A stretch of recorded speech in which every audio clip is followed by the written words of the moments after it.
I can do all things through Christ who strengthens me. Philippians 4:13. Yeah, Mom. I wanna be down with what you're going through. I wanna be down.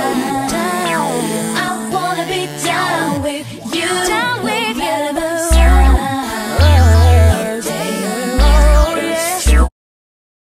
What's up, my bougie babies? It's your girl, Bougie Hollywood, here back with another Cooking With Me one-on-one video. Now, today your girl is cooking a ribeye steak. I am so excited. I absolutely love steak, and when I make it myself, I always make it extremely good.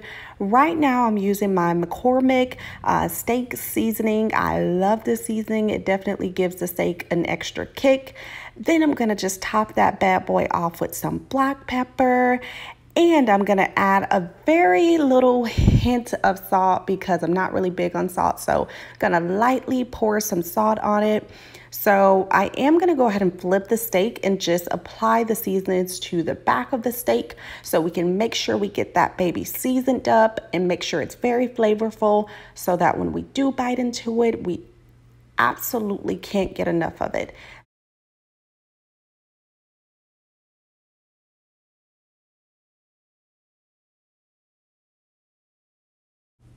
Okay, so now it's time to put that bad boy in a pan. So I am going to go ahead and put some oil in the pan. And this just helps with not allowing the steak to stick to the pan. So you want to be sure that you do add that oil, again, to avoid the steak sticking to the pan. Now I am going to go ahead and add a little bit of garlic to the pan. And this just kind of helps give the steak a little extra flavor. So yeah.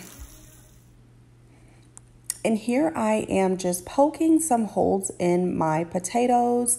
Now, if you know anything about potatoes, they take a very long time to get done. And to my surprise, I was thinking that it would take like an hour and 30 minutes for the potatoes to get done. And I was extremely hungry this day. I had a long day and I was ready for those suckers to get done. But again, to my surprise, it definitely didn't take an hour and 30 minutes. It actually took a little longer, but you'll see.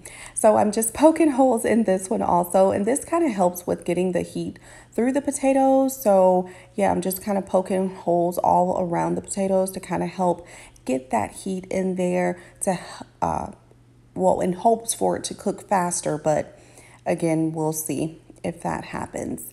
So I just wrapped the potatoes up in the aluminum foil, and I'm just going to go ahead and stick those bad boys in the Instapot and just go ahead and bake those at 450 degrees, again, for an hour and 30 minutes. 2,000 years later. Okay, so now I'm just taking the aluminum foil off of the potatoes. As you can tell, they are very hot, so you want to be very cautious. I would highly recommend letting them cool off. But again, this day I was ready to get down. I was ready to grub. So I'm like, hey, you know what? I'm about to cut this potato hot and all. So I'm cutting the potato in the middle, and as you can see, I had to take a moment there and pause, like, okay, is it really worth it? Is it worth it? Like, do I really need to cut this while it's this hot? But yeah, it was worth it. So I'm just going to go ahead and take my spoon, and I have a bowl, and I'm just going to go ahead and carve the potatoes, basically carve it out of the skin. And then I'm going to add some shredded cheese, which I did off camera, to the bowl, and then voila, here you go. You have your steak, your corn, your loaded mashed potatoes. I ended up doing mashed potatoes instead of a baked potato because my baked potato idea didn't really come out as well. So why not do mashed potatoes? I hope you guys enjoyed this video. Be sure to like, comment, and subscribe.